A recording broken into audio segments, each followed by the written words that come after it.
Vázquez es un médico endocrinólogo. Vamos a hablar ahora sobre la glándulas tiroides, ¿no? Y sobre el bocio, ¿no? El bocio o crecimiento tiroideo. Ya. Ahora, el bocio se refiere ya inherentemente a la palabra bocio, quiere decir aumento del volumen o tamaño de la glándula tiroidea.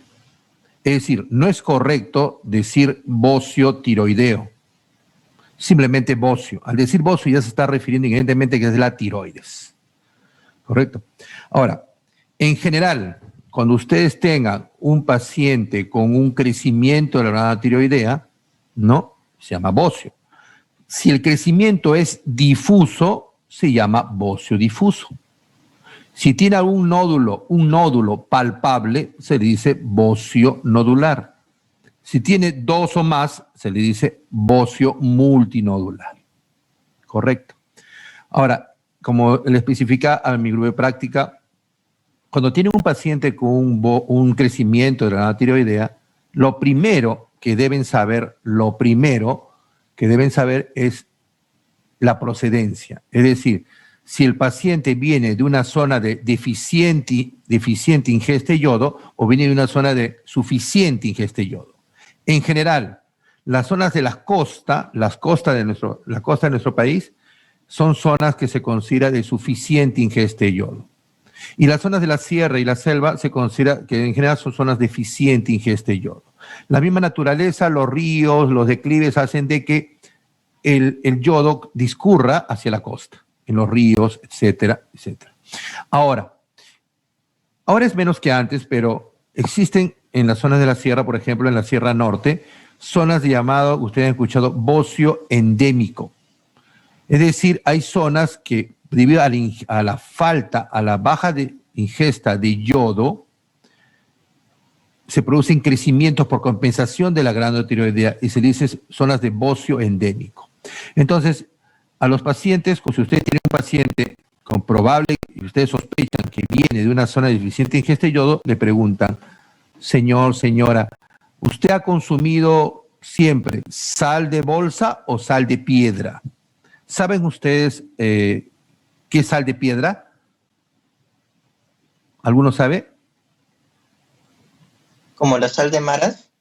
Claro, o sea, la sal de piedra es sal natural como está, o sea, sin agregar de yodo, o sea, y siempre como lo encuentran como rocas, en la sierra así como piedras.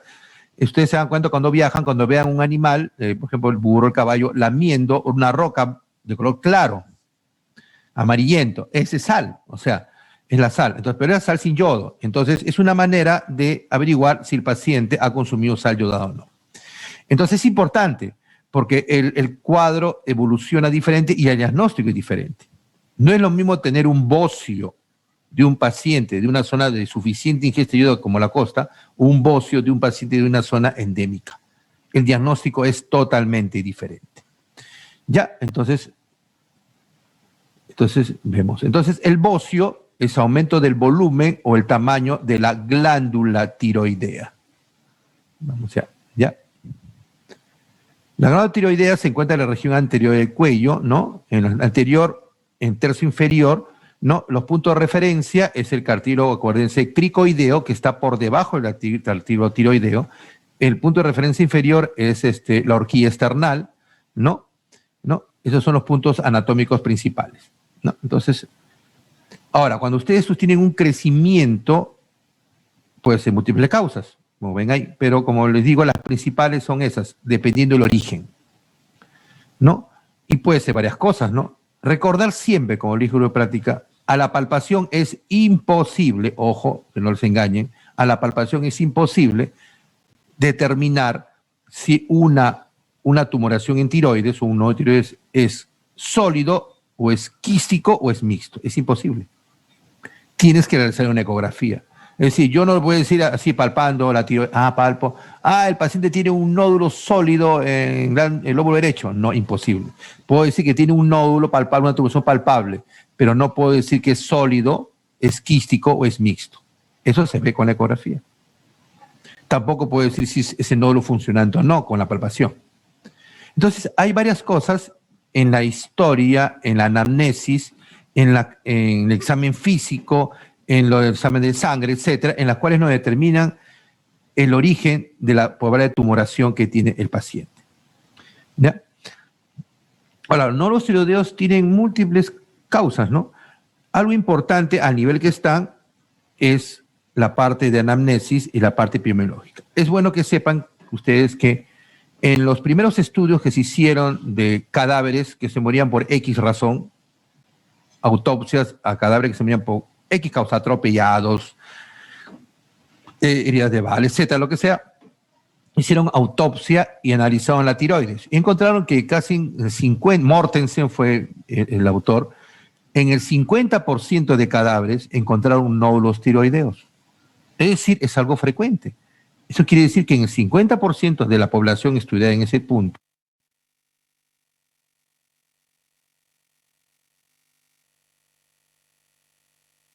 el mejor recurso de imagen para de imagen que tenemos para determinar la forma de la tiroides, van del 15 al 30% que tienen nódulos tiroideos. Es decir, si ustedes escogen a 100 personas en la calle, 15 a 30 con ecografía le encuentran nódulos. Y si lo hacen a la palpación, puede ser un 5%, depende del método. Pero en pocas palabras, los nódulos tiroideos son frecuentes en la población general. Entonces, por lo tanto, es importante como recurso para el médico discernir si la tumoración que tiene el paciente tiene sospecha de cáncer o no. Porque si tiene sospecha en cáncer es quirúrgico, si tiene baja sospecha no es quirúrgico. ¿Qué cosas nos sugieren a nosotros de que una tumoración determinada tiene mayor riesgo de ser cáncer o menor riesgo de ser cáncer? ¿No? En la historia, por ejemplo, como ven ahí, una historia familiar de bocio sugiere enfermedad benigna. Ojo, sugiere. No, en medicina en general no hay pocas cosas así, contado lo de la mano, absolutas. Más en este caso. O sea, una historia familiar de bocio sugiere enfermedad benigna. Así como vivir una área de bocio endémico. Lógico, en un área de bocio endémico hay una gran prevalencia de bocio. Una historia familiar de carcinoma medular o una historia de reciente crecimiento tiroideo, ronquera, disfagia, obstrucción, exposición a radiación ionizante sugieren fuertemente cáncer. Si el paciente tiene antecedentes familiares de cáncer tiroideo, sugiere. Si tiene signos de instalación rápida de ronquera, disfagia, obstrucción y con crecimiento de una tiroidea rápida, me sugieren que hay un cáncer. Características físicas asociados con bajo riesgo de cáncer, adulto mayor, sexo femenino, nódulos tiroideos de consistencia glandular y la presencia de bocio multinodular. Ojo, asociados, no quiere que sea absoluto. Tú puedes tener cáncer en bocio multinodular, tienes cáncer en mujeres, tienes cáncer en adultos mayores, pero están asociados a bajo riesgo, ¿correcto? Es decir, por ejemplo, tengo un hombre y una mujer, en los dos les palpo un nódulo igualito, las mismas características. El varón tiene mayor riesgo que ese sea cáncer que la mujer. Eso quiere decir. Alto riesgo de cáncer, que sean niños, ¿no? Adultos muy mayores y varones. Acá está mal este adulto mayor, por si acaso. Esto está mal. Adulto mayor no está asociado con bajo riesgo de cáncer. Los extremos de la vida está asociado con alto riesgo. Esto está mal. ¿Correcto? Ya. Esto no debe estar acá. Ya. En todo caso, el alto riesgo de cáncer, acuérdense en tiroides, son los extremos de la vida. Un nódulo en un niño o un nódulo en un adulto mayor. Y en varón da mayor riesgo. Cuando tienen una glándula tiroidea palpable o con varios nódulos, pero tiene un nódulo que resalta mucho comparado con los demás, también, y la consistencia es firme. En semiología, por ejemplo, la consistencia glandular de la tiroides es similar a cuando ustedes se tocan la nariz, esa es consistencia glandular. Consistencia glandular firme es un poquito más durito y consistencia firme es más duro, es como si fuera el pómulo, duro. Entonces, si tiene un nódulo de consistencia firme o dura, ¿no? Y que resalta en toda la glándula, tiene alta sospecha de cáncer. Parálisis de las cuerdas vocales, porque cuando hay un cáncer invasivo, y crece el cáncer tiroideo, a veces crece invadiendo las cuerdas vocales. También por continuidad puede crecer, ¿no?, produciendo ganglios de características físicas de que sugiera malignidad, un ganglio firme, poco móvil poco móvil a la palpación, ¿no?, de tamaño un poquito grande, entonces me sugieren, ¿no? Y factores séricos que vamos a obviar porque no están todavía en este punto, vamos a avanzar. Imágenes también vamos a avanzar. Ahora, vamos a ver, esto es lo que le decía. Por ejemplo, estas series.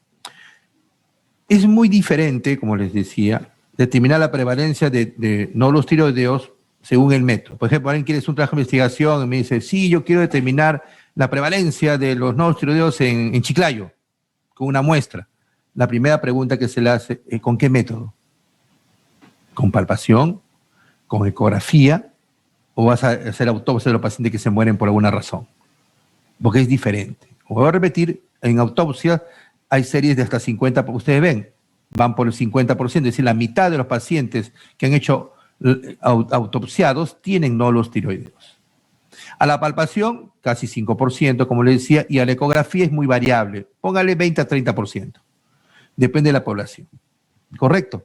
Entonces, dependiendo del método, es la prevalencia. Ya. En general, en la clínica, la mayoría de pacientes con nódulos tiroideos, ambos benignos o malignos, no tienen síntomas y la función tiroidea es normal generalmente. Un punto importante que en práctica se les dice es que la glándula tiroidea tiene dos lóbulos principales, lóbulo derecho, lóbulo izquierdo y uno que es el istmo. Son los tres partes principales. Recursos semiológicos clínicos. Recordad que el lóbulo derecho en el 95% de la población es más grande que el lóbulo izquierdo. Entonces, si hay un crecimiento difuso, van a ver que hay prominencia del lado derecho, porque es difuso, ¿no? Entonces, normalmente cuando un bocio es difuso, el lóbulo dominante es el derecho. Y esto es importante, ¿por qué? Cuando ustedes encuentren un bocio difuso, pero que ambos lóbulos sean iguales, o es más grande el izquierdo, para la oreja, este paciente es del 5% restante, o tiene algo en el lóbulo izquierdo. Y este recurso ayuda muy, personalmente me ayuda mucho en determinar sospecha que algo hay en el lóbulo izquierdo. Y generalmente se encuentra un nódulo en el lóbulo izquierdo, una tumoración que hace que el lóbulo izquierdo sea igual o más grande que el derecho. Porque en general, vuelvo a repetir, que el lóbulo derecho en la mayoría de las personas, más del 95% de los casos, es más grande que el izquierdo. Entonces lo que decía, el cartílago tiroideo o manzana de Adán, por debajo está el cartílago cricoideo y por debajo del cricoideo se encuentra el istmo y subiendo un poco se encuentran los lóbulos tiroideos, el derecho y el izquierdo. Es importante saber de que están totalmente ricamente vascularizados y cuando hay un crecimiento de un bocio, pero asociado a hipertiroidismo, o es decir, a incremento de la función, estos pequeños vasos tienen varias conexiones que apenitas pasan sangre. Entonces, al crecer la funcionalidad, la cantidad de flujo, pueden esos shunts arteriovenosos crecer y forman los famosos shunts arteriovenosos de la glándula tiroidea, que en la clínica, a la palpación, se representa por el famoso tril, en una glándula hiperfuncionante. Tú lo tocas, escuchas como un ronroneo de gato. Es la representación clínica de la apertura de shunts arteriovenosos de la glándula tiroidea. Y si ponen el estetoscopio, pueden escuchar soplos, que es la representación clínica, la ocultación de esa apertura de esos shunts. ¿Ya? Entonces, simplemente es eso. Bueno, es la palabra griega que significa escudo por su forma de que parece un escudo. Entonces, el punto anatómico referencial que se mantiene generalmente en la línea de las razas es el cartílago cricoideo. Generalmente siempre la glándula tiroidea está por debajo del cartílago cricoideo. Y el borde inferior está por encima del manubrio esternal, u horquilla esternal. Pero hay un detalle. Hay unos casos en los cuales la glándula tiroidea crece, pero hacia abajo, hacia el mediastino, el famoso llamado bocio sumergido. En algún caso lo encuentran. Ya, este sumergido ya no, ahí no serviría la palpación, ¿no? Porque como se mete por debajo del esternón, no se puede palpar. Ahí sí, la ecografía no ayuda mucho, y ahí sí tendría que hacerse una radiografía o tomografía. Pero en general, el examen, si ustedes le preguntan, ¿cuál es el examen morfológico que es ideal para la glándula tiroidea o que más utilizado de mayor especificidad? Es la ecografía o ultrasonografía tiroidea. ¿No? No lo tiroideo. Entonces, características que pueden sugerir incremento de riesgo de malignidad. Es decir, se van sumando cosas. No es que tenga usted un signo, no, si es malo, no. La suma de cosas me apunta a la clínica. Historia de irradiación al cuello y la cabeza. La glándula tiroidea es muy sensible a la radiación.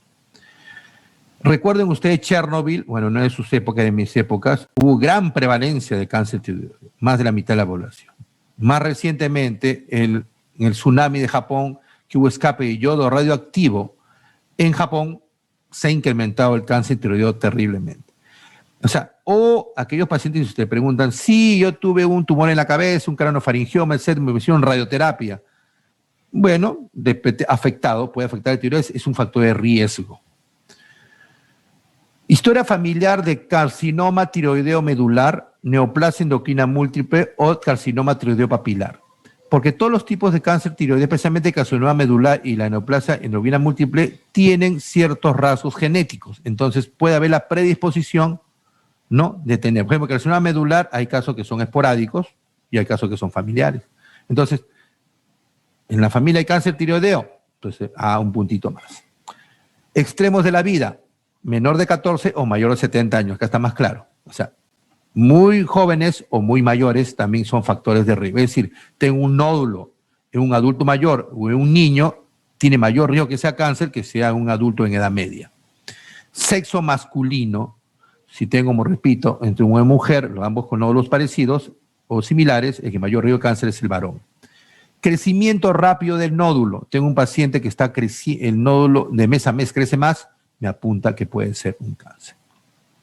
Consistencia nodular dura o firme. Tengo un nódulo tiroideo, una tumoración que es duro. Es más, se asocia que es poco móvil. Me sugiere algo malo. Adenopatía cervical asociada. Tengo un nódulo acá y veo que tiene ganglios en este lado. Y esos ganglios tienen características palpatorias de posible malignidad. Nódulos fijos a los planos profundos, o sea, no se mueven adecuadamente.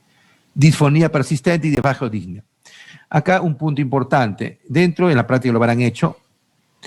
Un punto importante en tiroides al examen, por ejemplo, yo detecto donde se supone que está en una tiroidea y no estoy seguro, o quiero asegurarme que es tiroides, ¿qué hago? Hago que el paciente degluta, tome agua o trague saliva. ¿Por qué? Al hacer eso, la glándula tiroidea se eleva. ¿Y por qué se eleva? Porque ustedes se recuerdan en virología, la glándula tiroidea, según el estudio embrionario, proviene de la base de la lengua. Viene de la base de la lengua hacia su lugar habitual por una carretera que está en la línea media que se llama conducto del tirogloso. Entonces, conducto del tirogloso. Entonces, es importante en la clínica porque a veces quedan restos, o afecciones en la línea media. Ejemplo, en niños, si ustedes encuentran una tumoración en la línea media, por ejemplo, a esta altura, que está por encima, muy grande de la tiroides, ya, está en la línea media. Entonces, ¿qué hago? A ver, trague saliva, tome agua, degluta, y ve que se eleva. No. Entonces, lo que puedo decir es que tiene una tumoración dependiente del conducto del tirogloso. Tiene una tumoración dependiente del conducto del tirogloso. Más no puedo decir.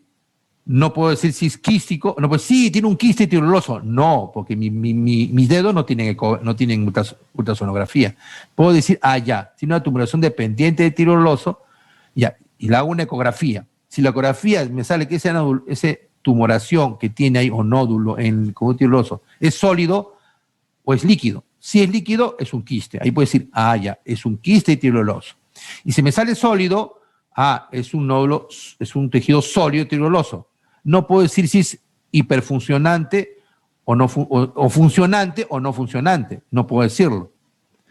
Para eso hay que hacer otro examen que se llama gammagrafía tiroidea, que usan yodo radioactivo o tecnesio 99, que son entonces radioactivas, isótopos radioactivos, que es captado por tejido tiroideo y en la máquina es captado. Entonces se pone negrita en la máquina. Ah, ya. Si captan esta sustancia, que es el tecnesio o el yodo 131, se llama, es un tejido funcionante. O sea, tiene una tumoración funcionante en conjunto tiroidoso. Entonces ahí puedo recién decir, tiene una tiroides ectópica. Ectópica porque está fuera del lugar y tiroides ectópica porque es tejido tiroideo, comprobado con la gammagrafía. ¿Está entendido lo que les dije? Este punto es importante en la clínica. ¿Me escuchan? Claro, ese punto, ¿no? Porque es importante. O sea, la función, como digo, de profesor en grupo de práctica es transmitir la experiencia o los tipos, que lo demás lo pueden leer. Pero pongo énfasis porque, como le digo, lo van a ver. Lo van a ver. Y cuando lo vean, como le digo, deben tener ideas claras. ¿Ya? En esto de no lo que saber. Bueno, esto sí, características cronológicas de benignidad, eso no corresponde al nivel de semiología. O sea, la ecografía es, como digo, ya ha sido estandarizado para evaluar la morfología de la tiroides. Ya tienen grados, qué signos ecográficos, su crimalinidad, etc. Es la mejor manera de... No es la tomografía, no es la resonancia, nada, es la ecografía. Excepción si yo estoy sospechando de una tiroides sumergida, que ahí sí sería una tomografía porque está por debajo del esternón. Y la tomografía es excelente para la caja torácica. Quiste tiroidoso, bueno, ya se supone porque ya le hicieron una ecografía, ¿no? Nodotiroideo, bóceos, ¿no? Quiste tiroidoso infectado, en la línea media. Acá esta es una glándula submaxilar, es por la... Uno se da cuenta por la anatomía, no la parótida por la anatomía. Es evidente que no está en la zona donde está la glándula tiroidea. ¿No? Angina de Ludwig es otra cosa, es ¿no? Inflamaciones de ganglios, quiste branquial cervical, ¿no? Son otros tumoraciones del cuello que no son dependientes de la tiroides. Tiroides subesternal, ¿no? En la tomografía se evidencia. Y una radiografía ve una desviación de la tráquea, porque al crecer a nivel de mediastino, las estructuras anatómicas que están ahí son afectadas, como lo ven. ¿Me avisas hasta cuándo puedo seguir? Por favor, delegado. ¿Ya? ¿Aló? ¿Me avisan, ya? ¿Me escuchan, no? Sí, doctor, continúa. ¿Y cuánto tiempo me queda? ¿Cuánto tiempo me queda? ¿Aló? 10 minutos, creo. ¿Cuánto tiempo me queda? ¿10 minutos? Siga, doctor, no se preocupe. Ya, Sí, doctor. ya. Tiroides subesternal. Es importante que tengan unos síntomas, a ver. Y deducirlo por donde está. Si está en mediastino, ¿qué hay en mediastino? Pasa la tráquea, pasa el esófago, ¿no? Entonces deducimos, ¿qué puede pasar? Tos frecuente, sensación de cuerpo extraño en la garganta, sensación de llenura del esófago superior cuando se traga, pan y carne especialmente. Lógico, porque como está presionando el esófago, ¿no? En cuestión de respiración no hay, porque como la tráquea es dura, ¿no? Pero el esófago no. Disminuye el diámetro del esófago. Se levanta una noche debido a que no puede respirar, incapacidad de acostarse o dormir y cuidado dorsal debido a los síntomas anteriores, ¿no? Radiografías, bueno, esto no es al nivel que están, esto lo van a ver en clínica. Esta es la gammagrafía, para que tengan una idea, ¿no? Por ejemplo, cuando el tejido capta, se ve bien negrito, y cuando no capta, se ve blanquito. Ahora, mientras este caso está bien oscurito, o sea, el tejido que está captando está hiperfuncionante, porque el yodo radioactivo, el tenesio que es captado por la glándula tiroidea, sigue el camino, no el yodo, en caso del yodo, sigue el mismo camino que el yodo normal de dieta. Entonces, como está aumentada la producción, el sistema enzimático, entonces se ve bien negrito. Y este nódulo es no funcionante. Y realmente los nódulos no funcionantes tienen alta prevalencia de cáncer, casi un 15%. Al revés, en esta glándula no se ve la tiroides, solo se ve el nódulo. En este caso es un nódulo hiperfuncionante. En este caso tiene baja prevalencia de cáncer, un menos del 5%. Entonces, dése cuenta que todo en tiroides se mueve en porcentajes. Este es un bocio multinodular, un bocio multinodular tóxico, que dice funcionante o tóxico, tiene varios nódulos funcionantes. Y acá también.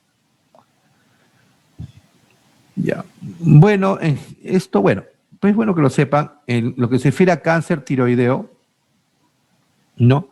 La mayoría de ellos, el 75% es el cáncer papilar. Le sigue el folicular, le sigue medular y el indiferenciado o anaplásico. Es importante, para como mnemotécnica, en ese orden es la prevalencia. 75, o sea, mayor frecuente papilar, le sigue folicular, medular y el anaplásico indiferenciado. Pero si hablamos de agresividad, es al revés. Más agresivo es el anaplásico indiferenciado, el menos agresivo el medular, mucho menos agresivo el folicular y mucho menos agresivo el papilar.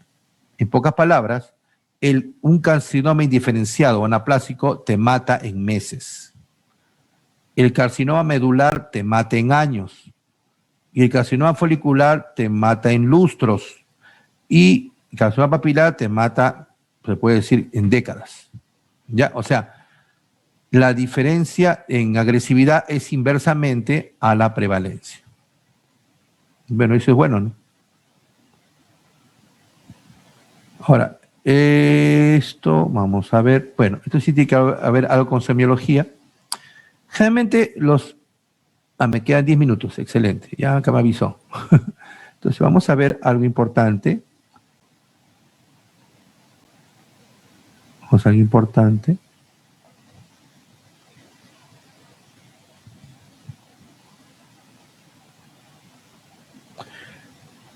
Esto del BAF, es bueno porque lo van a escuchar.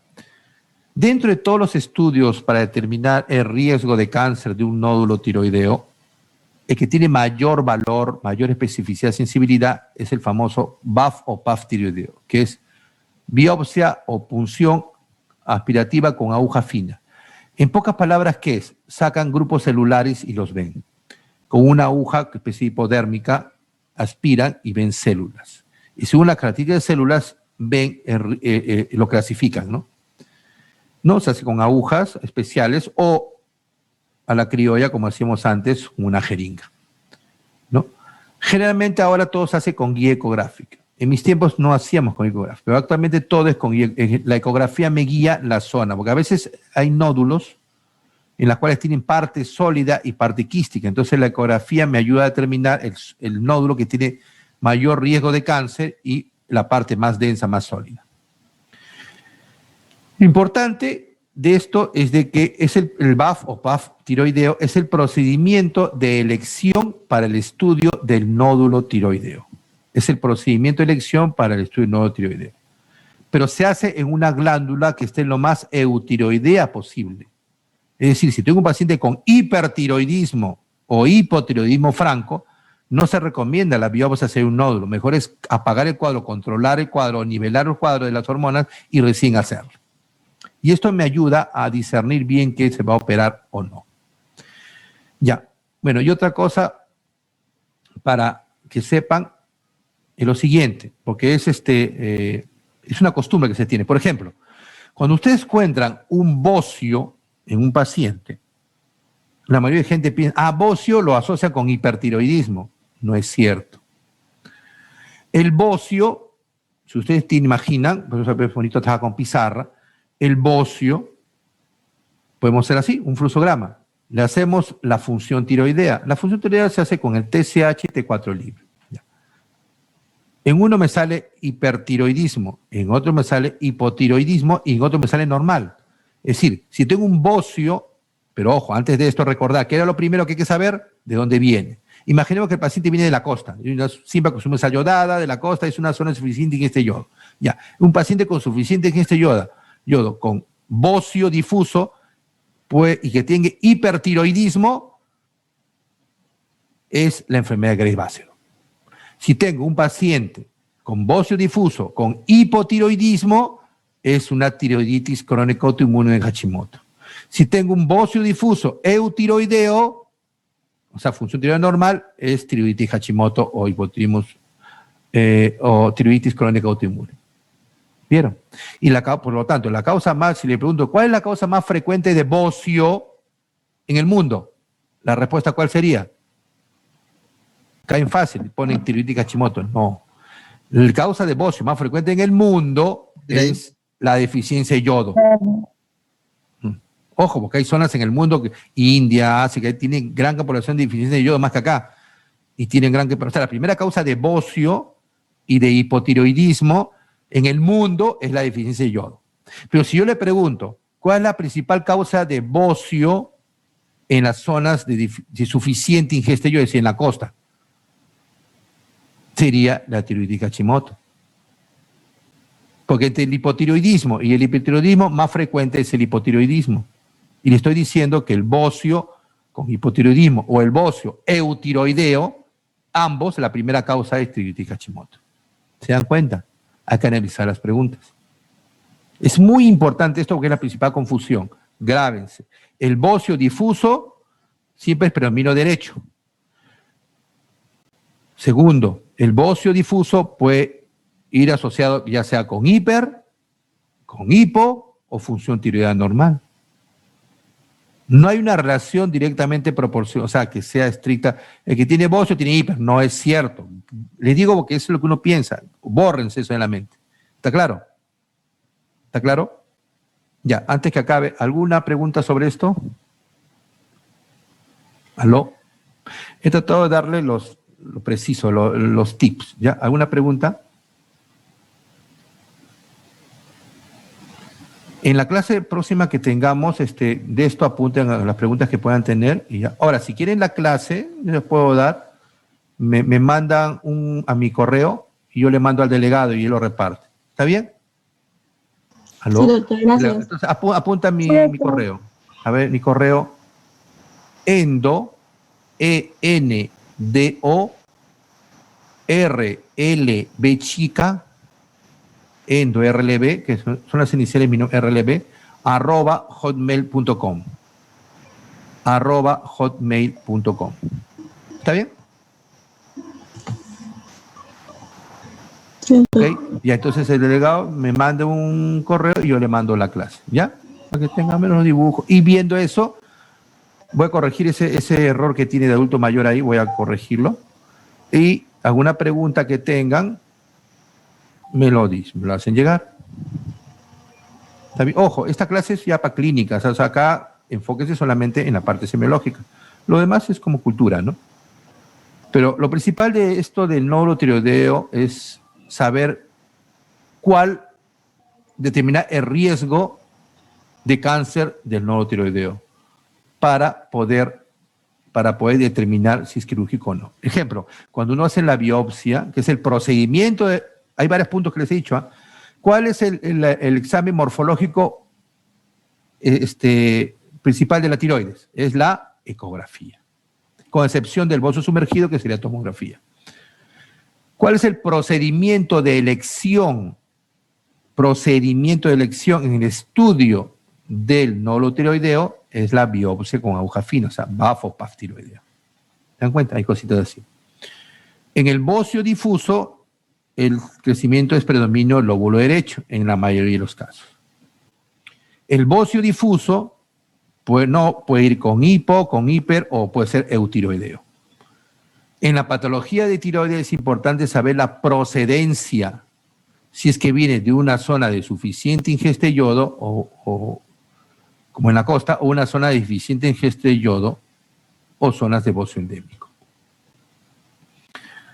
¿Qué otra cosa más? Ya. ¿De qué es importante la anamnesis? Y hay factores de riesgos asociados para decir que un paciente puede tener mayor riesgo, ojo, riesgo de cáncer, que son estos. Este es el principal. Y cuando yo tomaba en clínica examen, ponía este cuadro siempre, porque es básico.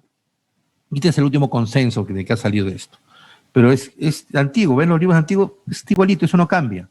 No olvidarse, 1, historia de irradiación. Historia familiar de cáncer, especialmente el tipo de cáncer que tiene rasgos familiares como cáncer medular de tiroides, neoplasia endocrina múltiple tipo 2 o carcinoma tiroideo papilar. extremos de la vida, menos de 14 o mayor de 70 años.